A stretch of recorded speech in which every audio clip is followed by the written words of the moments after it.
Hello, everybody, and welcome to the Curtis Podcast Network. This is This Sports Show, episode 29.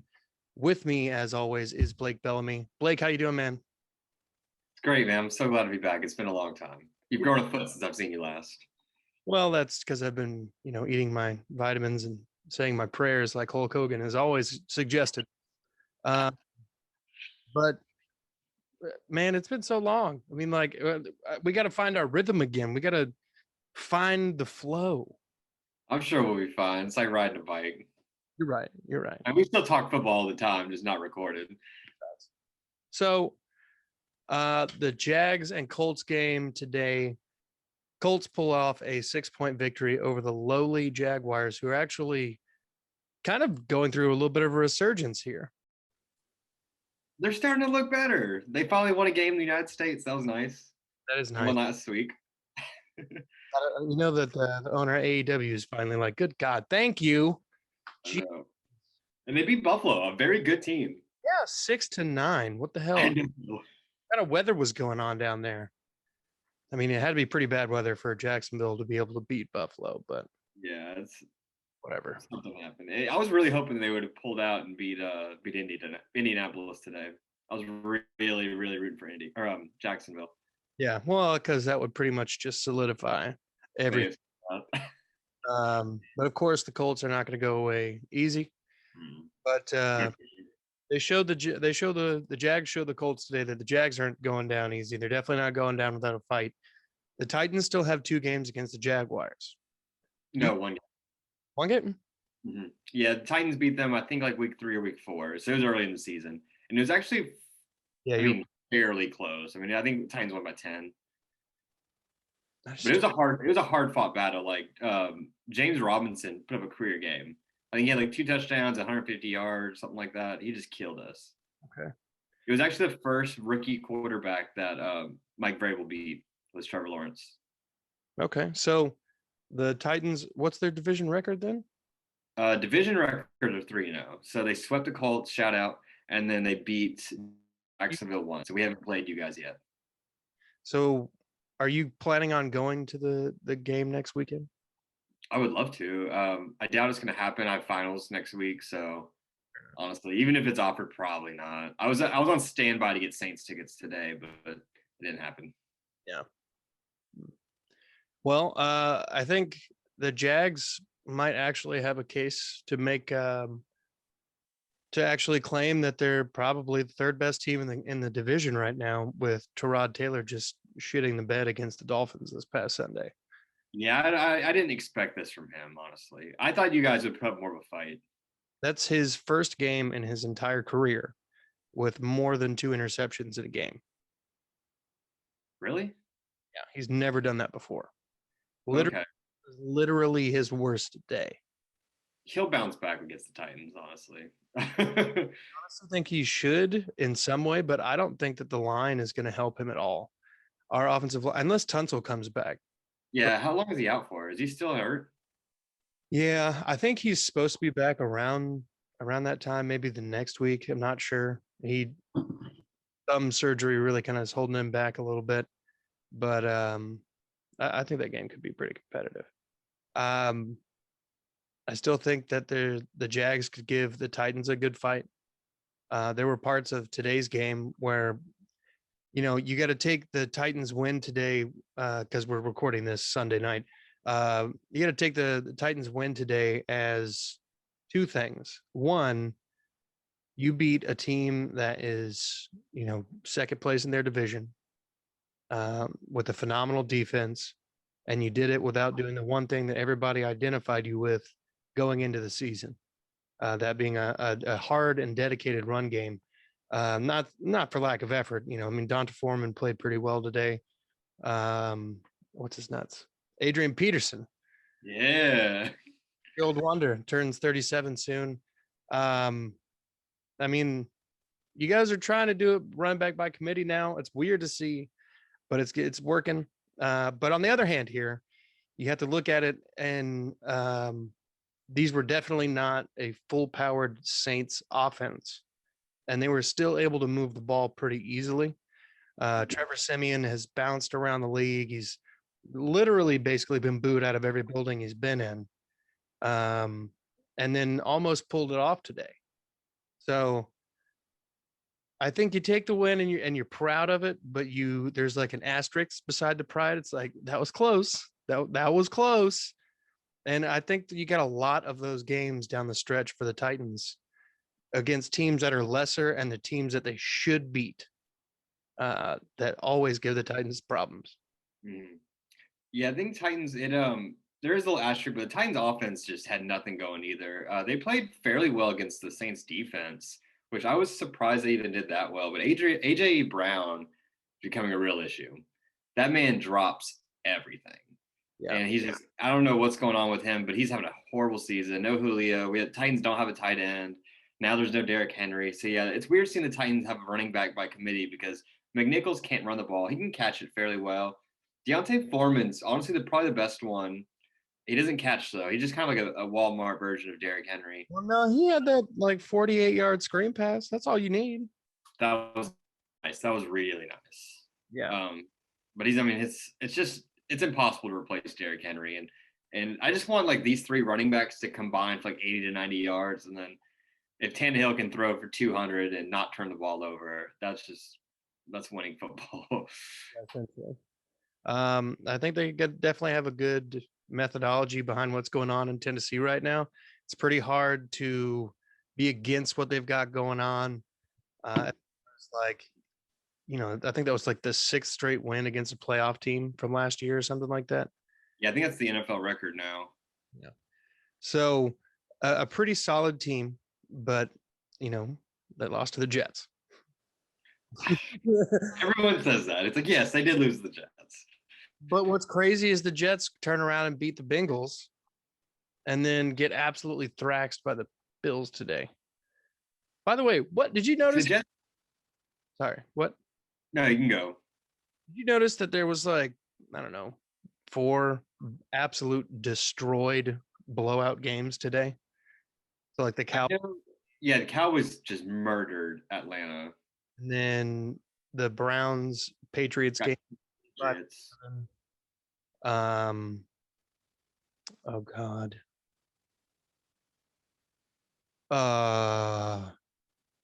Who else? Yeah, there was another one. Oh God. Well, Jets got killed, didn't they? Jets got killed.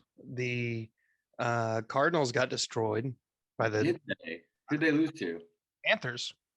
Oh, I didn't even see that. I haven't seen any of the afternoon games really, but there was no Kyler or D-Hop, right? Correct. Yeah.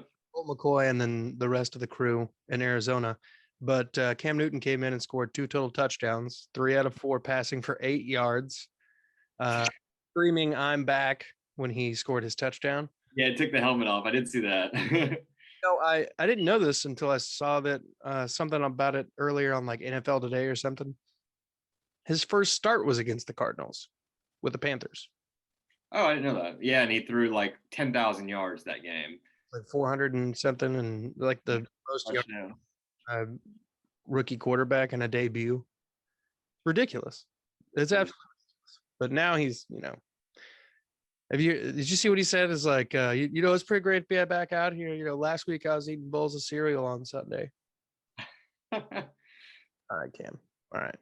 He's acting like he's poor. It's like, dude, you probably made like $100 million in your career. For real, like you got some pretty big ass deal to go to New England, and then they cut you before the season started. Yeah. Look, you don't get all of it, I know, but you got some guaranteed money in there. New England's looking scary. I didn't have any expectations for them this year, but they're looking pretty good. Yeah, Mac Jones, he's for real. Killed it today. I think he had like over 80% completion percentage. Yeah, at one point I think he was like 6 for 6 or 7 for 7 and a touchdown. I was like, whoa, look at this guy. At one point he was like 7 of 18. Like he just didn't, or 17 of 18, I should say. Mm-hmm. So, I mean, the guy was just on another level, and the Browns defense, for all that money they've spent, is just absolutely dog snot. Cleveland's being Cleveland. I mean, yeah. I don't know they got a great running game, but I feel like that's all Cleveland's got going for them now. Yeah, and it really doesn't matter who is the running back. It's either Yeah, it doesn't matter. Ernest Johnson or that hobo that you see at the intersection everywhere. Um, any of those people they could just plug and play. It's kind of reminiscent of like back in the day when Mike Shanahan's Broncos used to just, their running back would get hurt, like Clinton Portis would be done for the year or something, and then they'd sign somebody, and then he would run for 100 yards, 1,000 yards on the season or something, get signed somewhere and flop. Just because it's such a badass system. I think that's what Stefanski's kind of doing there, trying to build off that play action. But I mean, we're what's crazy is we started all of this trying to talk about Colts in Jacksonville, and I don't think we talked about them, but for maybe 5 seconds. So back to them. We do this a lot. The Colts Jacksonville game, 23-17. Trevor Lawrence did not have a good game today. He hasn't had a good season. I mean, it's trash. I don't know if it's necessarily trash. I mean, his coach is Urban Meyer. I know that organization is just so dysfunctional, and I felt like no matter what would have happened, it's just they weren't going to do well this year. And I agree, and I think mostly because every time Trevor Lawrence turns around, Urban Meyer forgets where he's at for a second and starts grinding on him, and that makes the workplace very unsafe. And he's young and impressionable, so. And Jacksonville, where basically anything can happen. Oh, I know. But James Robinson, though, he's still a stud. I mean, they really do like the AFC South in general has some dogs at running back. True. They are good. Except for the Texans. Texans. Well, I don't know, man. Mark Ingram just traded him away, and then he did great against the Titans defense today. Yeah, I was kind of surprised by that, actually. I didn't see that one coming. I kind of figured they would actually trade one of the tight ends or something like that, but oh god. But we've got 9 draft picks going into next season, and that's, as a Texans fan, that's where I'm looking forward to at this point. And any of these young guys continue to like be a building block, or how far deep is the rebuild going to have to go? With that being said, we do actually have a clip here of the interview with Drew Dougherty, the host of Texans TV. Blake unfortunately could not be there for the recording of it, but yeah, so enjoy.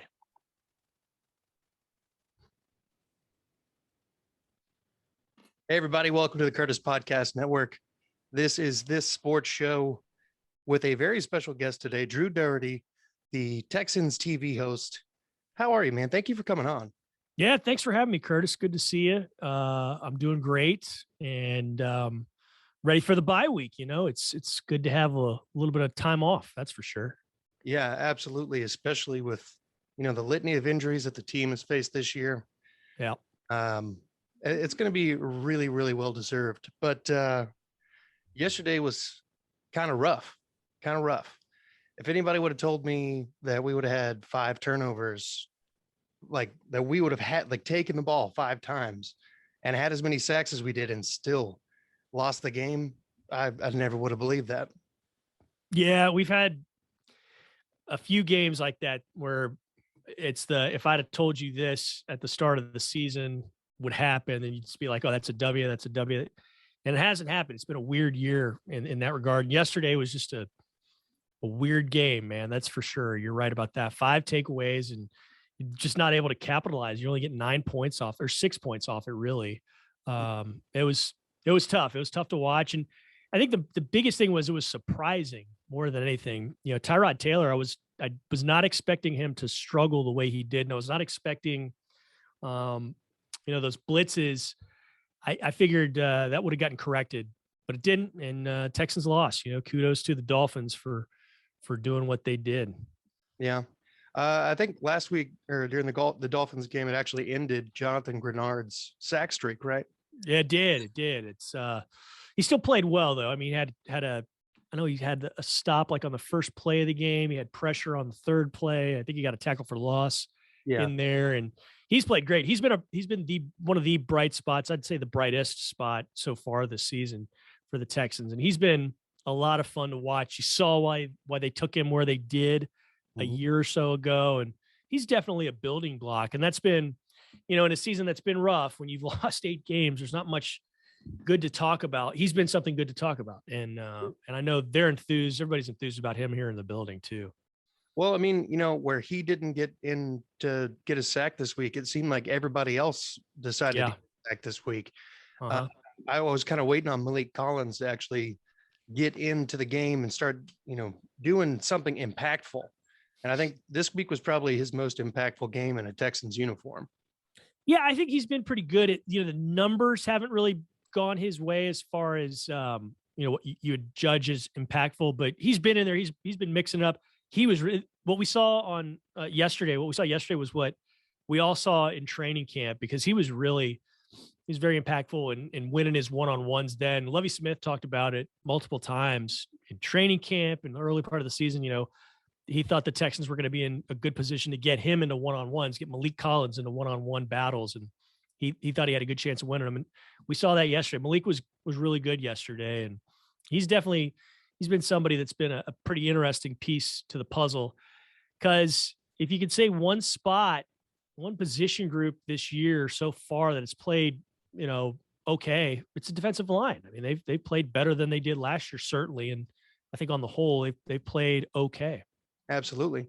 I would emphatically agree. And I would say that Roy Lopez has actually played pretty well for a rookie. I didn't think much of the pick when it happened, but he was a pleasant surprise. I heard nothing but glowing reviews about him all camp long. He tore up the preseason. I was ready for it. Like I was thinking he was going to be, he's the next coming, the next guy we needed. Yeah.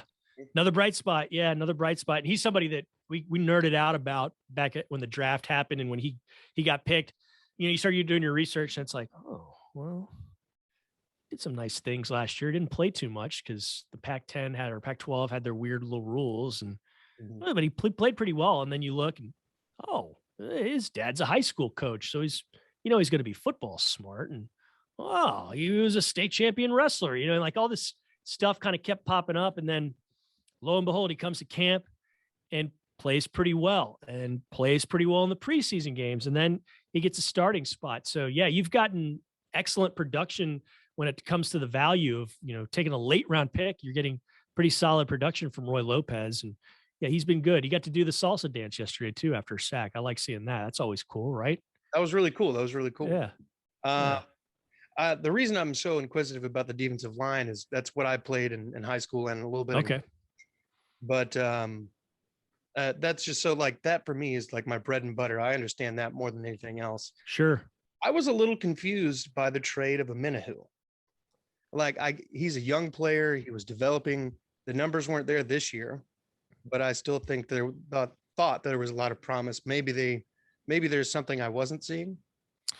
Yeah, they talked about it. They said it was one of those things just for the better of the team, and they're doing him not a favor, but they thought this would be a good situation for him. They thought they had a lot of guys in the defensive line. Yeah, clearly there's something. He does have promise. I think he definitely does have potential, and he did some nice things while he was here. Showed some flashes. Maybe ultimately, I think they probably wanted more consistency.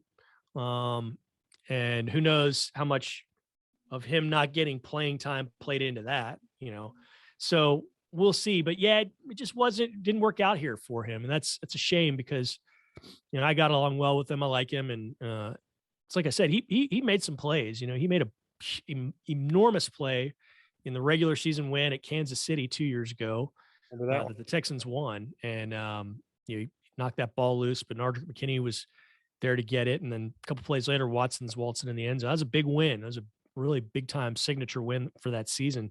So yeah, it's tough to see that, because you do and he's from here. He played for the Horns, or not from here, but you know about him because the Horns are a big deal. And yeah, it was surprising. I hope he does well. I hope he flourishes with the 49ers. Me too. All the best for Amenahu. Yeah. So you touched on it earlier. Tyrod just didn't really have the game any of us really expected. Was it more? Do you think it was more of a coverage thing that was kind of confusing him, or do you think maybe it was a little bit of rust coming off of IR?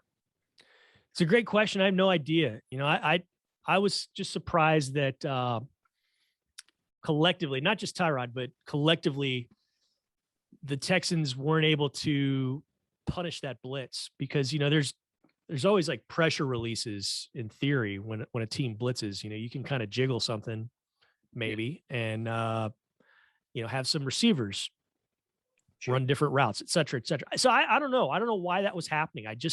I was really dumbfounded by it. So I really do not know, but I still think obviously he's going to start. We heard David Culley say that this morning. Tyrod will be the starter at Tennessee in a couple of weeks, but I think he'll bounce back. I think he's going to play much better next time. So I think so too. I think that was probably one of the worst games he's had as a pro. Probably so. Yeah. I mean, I'm not going to pretend to be like I'm a Tyrod Taylor historian, but yeah, you'd be hard pressed to do worse than that. I mean, that was hard to see for him. Yeah.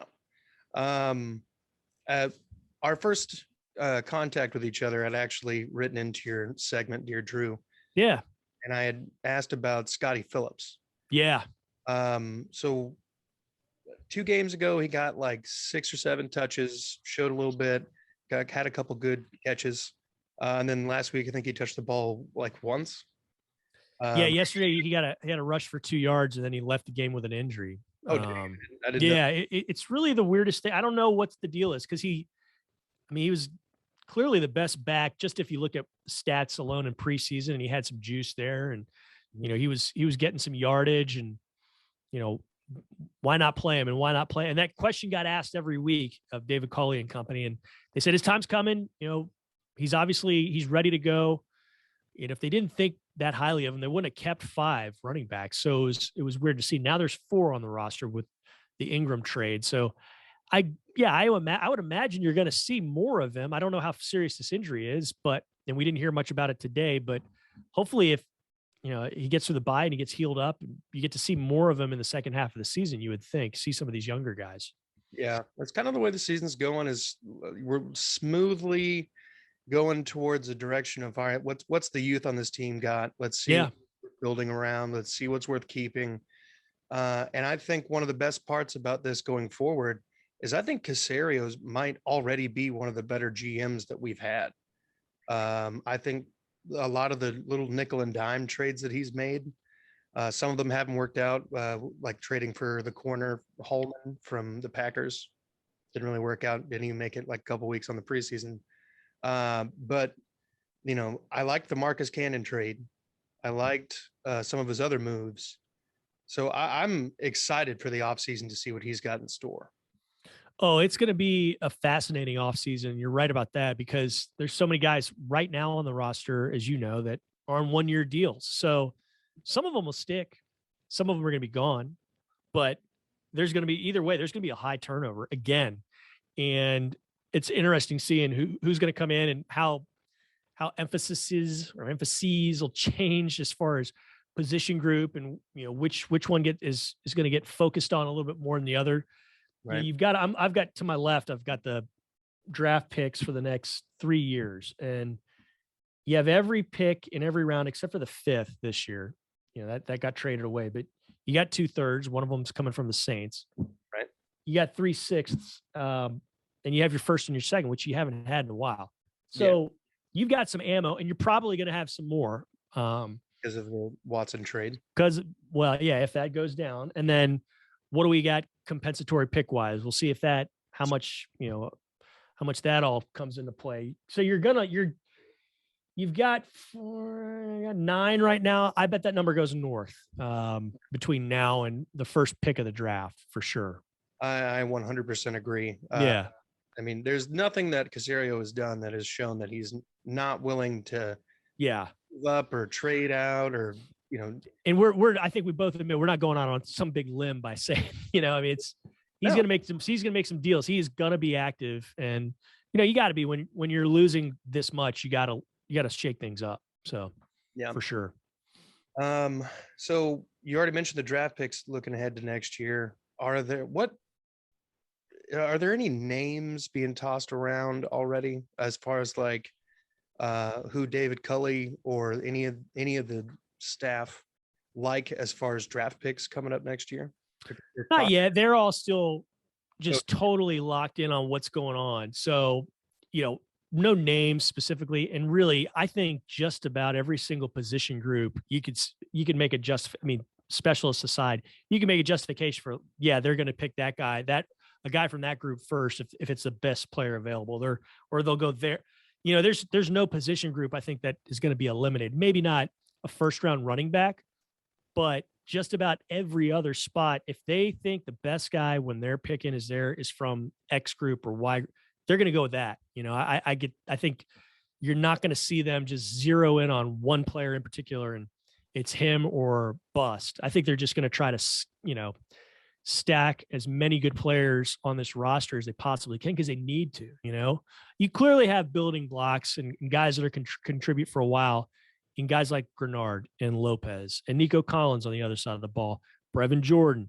Those are four right there to name a few. And there's a few I'm sure that I'm forgetting, but you got them, but you got to add to that. And they want to do that for the draft or through the draft and keep getting good players that they can control for a while, contract wise, money wise, as that moves forward. Yeah, that makes a lot of sense. So do you think, just in terms of like this upcoming draft season, are there any quarterbacks that you'd like to see wearing a Texans uniform, or would you prefer to wait until the next year and let Davis play a full season? Yeah, I think you got to see what else you got from Davis Mills. But to be honest with you, I'm kind of like the coach, like I just described to the coaches. I'm so like locked in on what the Texans are doing. I'll kind of turn it on and I'll watch a little bit of the SMU Mustangs because I played there. And my wife is a Longhorn, so we'll have the Longhorns on whenever they're playing. But normally I'm like wrestling with our 8-month-old, on the couch when there's football on, or I'm listening to my kindergartner or my 3-year-old say something, or the twins that are in second grade. So like there's all sorts of extraneous stuff going on when college football is on in my house that I'm probably not the guy to talk to. You should probably book John Harris for your podcast next, because he'll give you some good names. He can give you some good names, good ideas in that regard. But name wise, I just want to hit some home runs on some first rounders like the Texans have done in the past, throughout their history, and just get guys that going to be here, going to contribute, and do really good things, turn in some Pro Bowl caliber seasons, and you won't have to worry about them. Follow-up question: do you or Phillip Rivers have more kids? He's got more. It's funny. Funny you bring that up. My wife, she always, she likes football. She's not the most avid fan, but she's like, oh, I like him because he has all the kids, and he's a fun guy. So yeah, he's got more. How many do you got? You just got a puppy. I know you had to walk your dog before this. What type of puppy did you get? I just got a beagle puppy. Oh, God bless you, man. I hope you're prepared for that. I got a 2-year-old one, so okay. Broken in with beagles, but she's adorable. I have a 18-month-old. Okay. Our first. We're not married yet, but we're getting there. But all right, boy or girl? His name's Case. Named after. All right, it's like Case Keenum. Sure. All right. Watching when we came up with the name, we were actually watching the Minneapolis Miracle happen. Is that right? All right, that was a good one. So that was happening, and I was like, I like that name. First kid's being named Case, absolutely. Well, it's a good guy to name it after. He's one of my all-time favorite Texans to have ever come through here. He's great. I mean, everything you see about him it backs up and checks off when you actually meet him and interact with him. He's a good dude, really good dude. He's been a good player now for a while. I mean, you got to tip your cap to him for having the career he's had. I just wish we would have done it in Houston. Yeah. It'd be nice to have him around here at some point. I mean, I feel like there are times, like every other year or so, I guess, it seems like we have a couple undrafted free agents that, like, they move on from here and they go to the next place and they end up blowing up, or they stay here for a little bit and they blow up, like Arian Foster. Yeah. Case Keenum. Oh God, who was the other one that I just had? I don't know. It didn't matter. Yeah, we've had there's been, and then you can say that about just about every team. He was awesome. I remember him as a rookie. He was here on that 12 team, and then he wasn't active in 13 until the first career start there in Kansas City, and played pretty well. And then the Chiefs, they got a little too sophisticated, for him at the end, and they're bringing some different exotic blitzes and kind of made things tough. But yeah, Case he saved our bacon the next year when he came back in 14 and came out of the deer stand and won a couple games. He was awesome. He's a good guy. Remember that was the year that Schaub kept throwing all those picks, right? In 13, yeah. He got the start. Yeah, Case did. I think it was week 7 or week 8.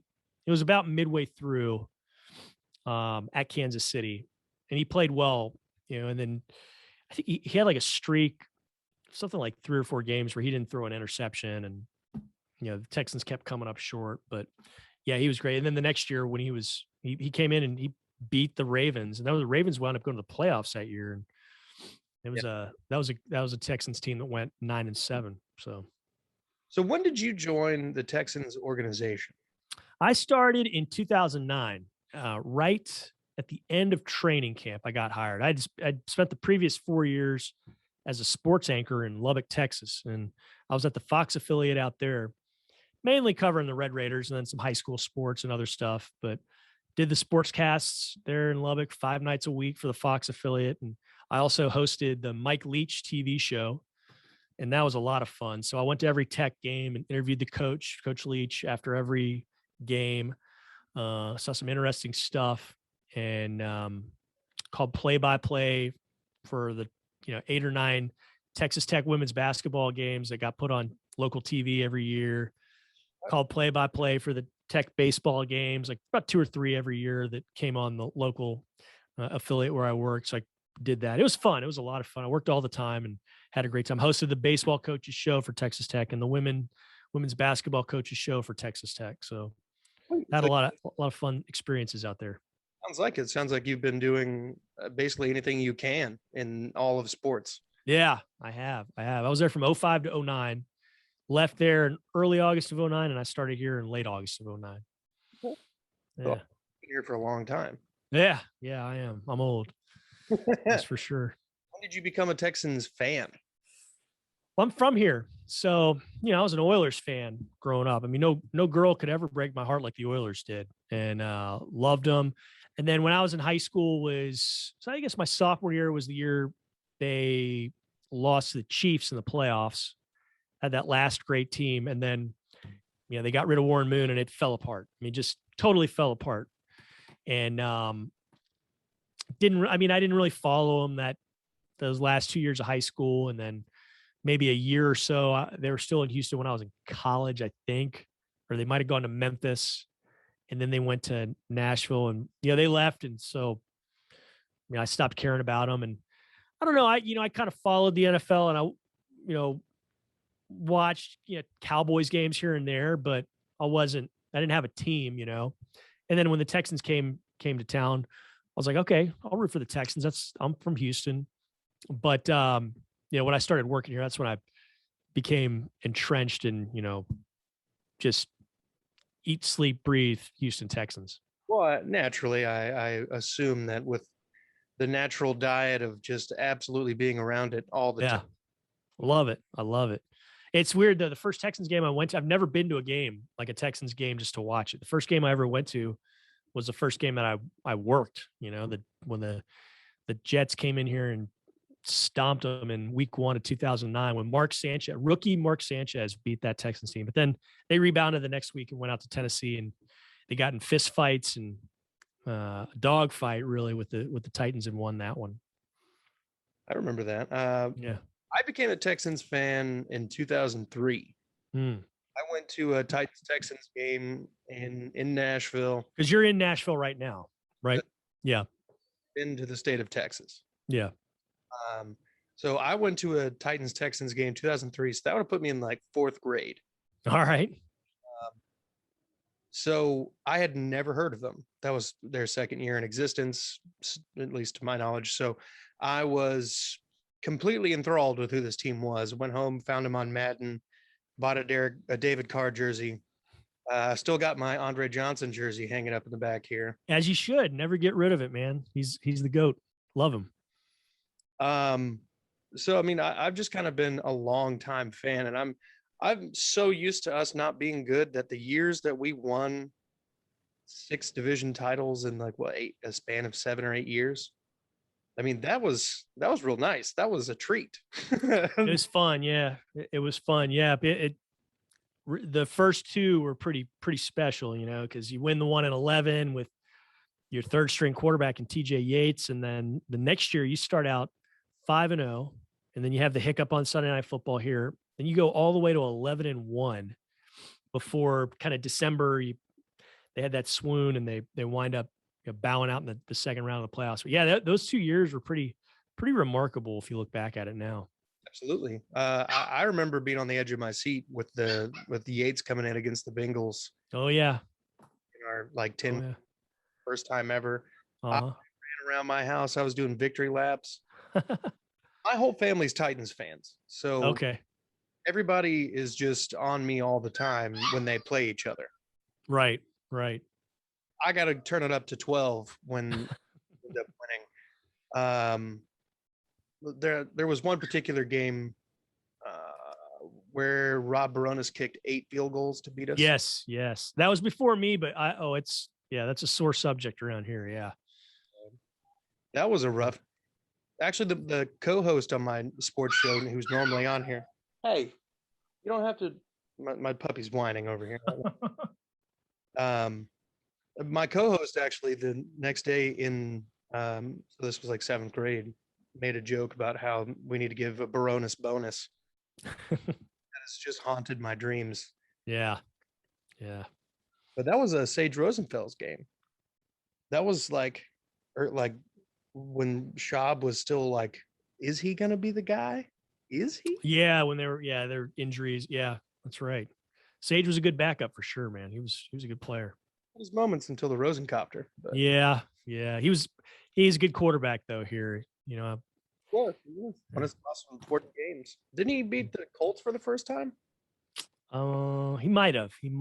Again, that was right before I got here, so I'd have to check. Mark Vandermeer could tell you like that, but I don't know. I'd have to look it up. Right. Well, yeah. I don't want to keep you, so I'll let you go. I appreciate you coming on, man. And if you ever have any time and you'd like to come on again, please let me know. Yeah, let's do it. I had fun, Curtis. It's always good talking with you, and I'd love to come on again for sure. Please. All right, my friend. Good luck with the puppy. Thanks, man. Good luck with the kindergartner. All right. Yeah, we got a big soccer game tonight. Yeah. Well, all right. Good luck to your kids, and have a good one, man. Okie doke.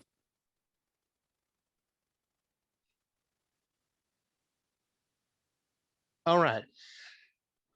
So, first of all, let me tell you that I was extremely nervous starting out this interview because this is the biggest fish that we've had so far. I mean, other than, the prank call of Isaiah Wilson. But, I mean, that's up there. But I was pretty nervous. He was pretty chill. Great guy.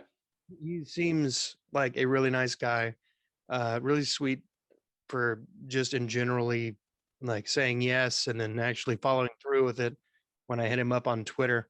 So Drew Dougherty, thanks for the interview, man. Major shout out to him. It made me respect the Texans organization a little bit. Yeah.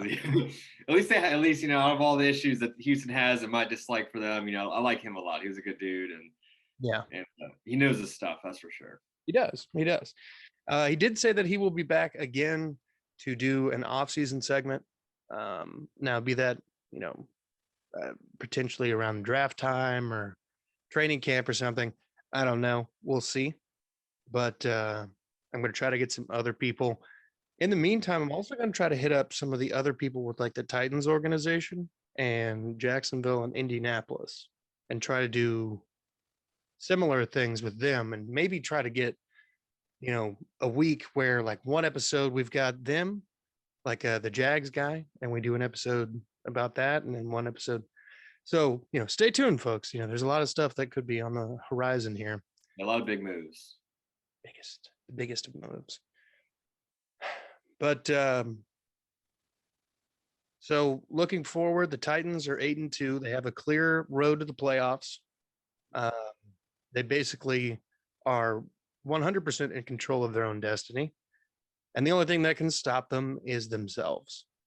So right now, how many games do you think that they win? So there's 17 games now, 8-2. I don't see the Titans losing more than 2 more games. So they're 4, so it's 13-4. Yeah. Yeah, that's what it'd be. I think they're going to go 13-4. I thought they were going to go 11-6. So 13-4, I'd be very happy with. Yeah, I mean that's definitely a pleasant improvement from year over year with the Titans organization under Mike Vrabel. Yeah, But, Mike Vrabel is the heart and soul of this team. I think he might be win coach of the year. With all the injuries that they've had, Derrick Henry going down, they're still winning games. I mean, I think he's up there with coach of the year. I would have to agree. I'd have to agree.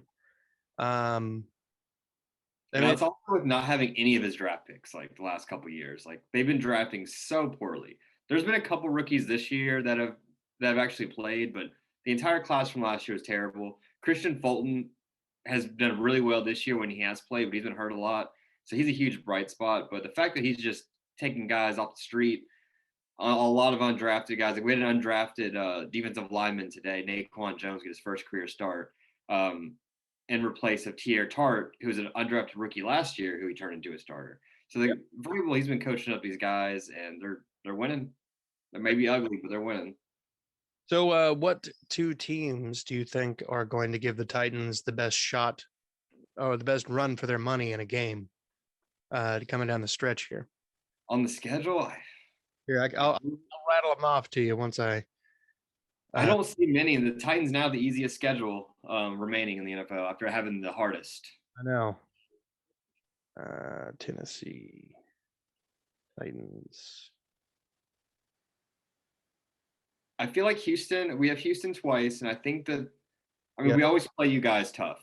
It's a division game. I don't expect any easy division games, so we might split it. So in order, next week it's Tennessee and Houston in Nashville, and then you have Tennessee traveling to New England, and then the Jacksonville game, and then the Steelers, the 49ers, the Dolphins, and then the Texans again. So the Dolphins should be a walk. Like you guys should just be able to walk in there and win. Hope so. 49ers, in theory, at least should be, show up and win the game. Jacksonville's the same way. I feel like the Patriots and the Steelers there are the 2 most likely to give you the biggest trouble. If I had to name 2, it'd be those 2. New England's hot right now, so we'll see. And Vrabel struggles so hard against rookies. So, and not even that, it's he's like I think last year was the first time anybody's beaten Belichick as a disciple. You know what I mean? So it's not a very common occurrence, is what I'm getting at. So the guy's Bill Belichick is going to have some plans for the Titans offense that. Like he might have pulled some of those plans for the Browns today and just cast a spell on everybody in Cleveland. But watch out, because he got the same magic aiming at the Titans. But Vrabel, I feel like that also, on the flip side of that, Vrabel has the biggest ego of probably any head coach. That's true. I feel like he's going to throw everything at Belichick, like he has since they have coached against each other. And Vrabel, he's 2-0 against Belichick. True. Yeah, he beat him in the playoff game, and then he beat him with Marcus Mariota, and they just wiped the floor with Tom Brady. So he's undefeated against Tom Brady. Not about that. Mm-hmm. In regards to Houston's remaining schedule, we play the Titans. We have the Jets, the Colts. I think we have the Colts. Okay, no, that'll be the last time. The Colts, and then the Seahawks, the Jaguars again, the Chargers, the 49ers, and then the Titans. I think the Chargers might be pretty difficult for you guys. Herbert's playing out of his mind. Yeah.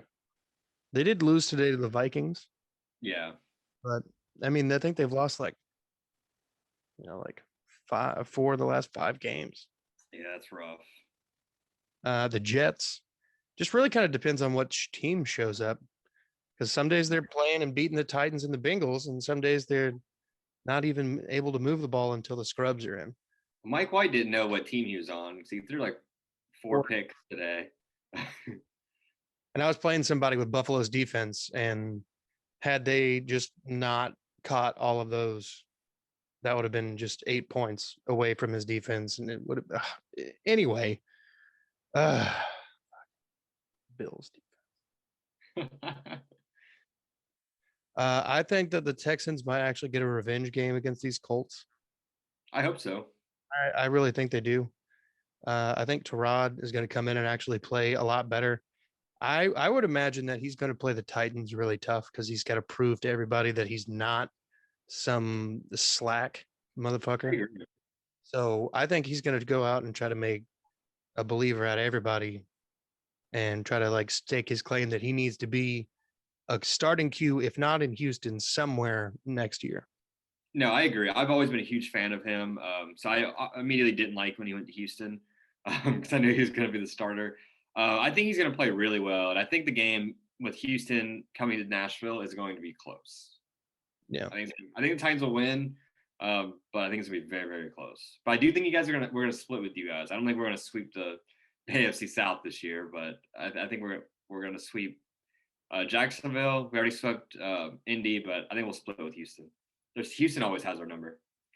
I mean, we definitely play you guys close every time, even when our teams. Even last year was very close.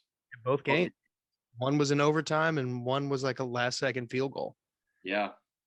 So I expect the same thing. It is a different coaching staff and whatnot, but even in games that they're losing, at least in part of the game, they're actually in it and competitive.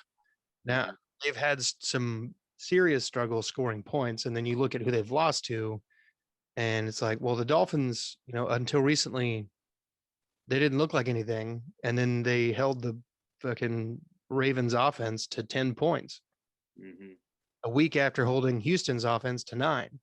And that makes it a little bit like, it didn't take all of the taste out of your mouth, but it makes it a little bit less bitter, because it's well, they did that to somebody who's not just scrub.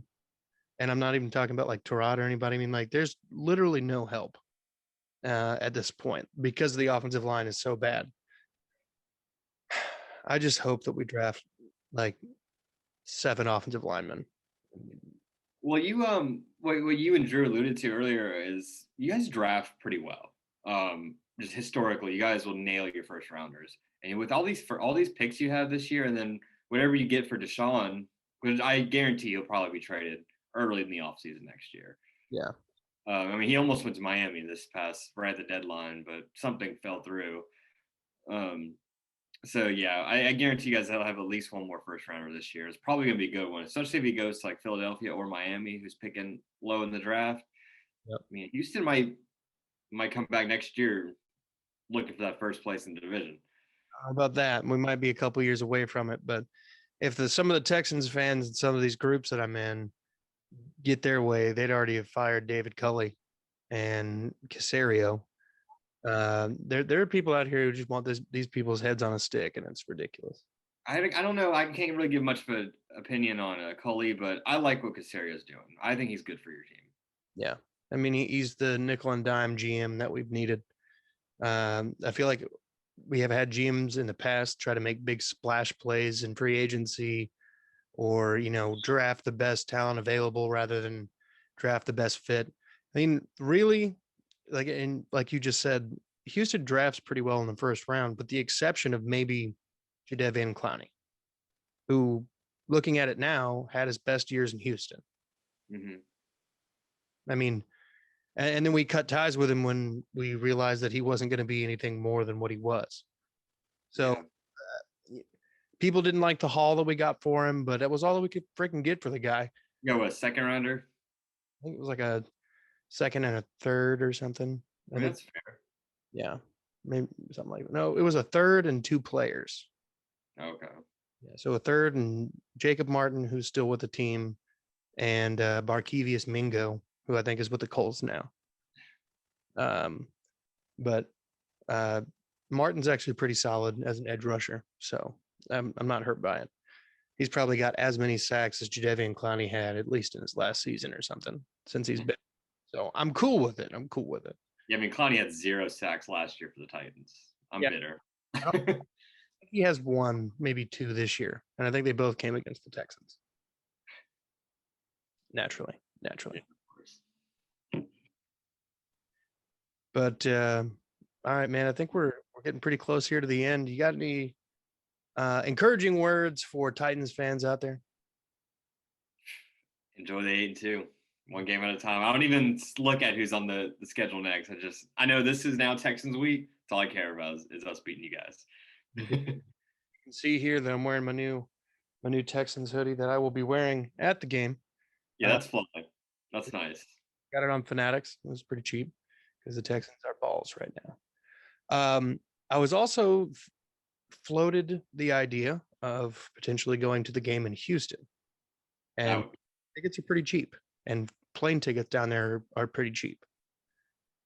So hey, loop me in. If there's actual plans, I will probably come. that's what I'm alluding to. Yeah. So with that being said, thank you guys for listening and watching. This has been the episode 29 of this sports show. I'm Curtis. That's Blake. He's over there somewhere. It'll be on a place. It's fine. Thank you for watching. Be good people.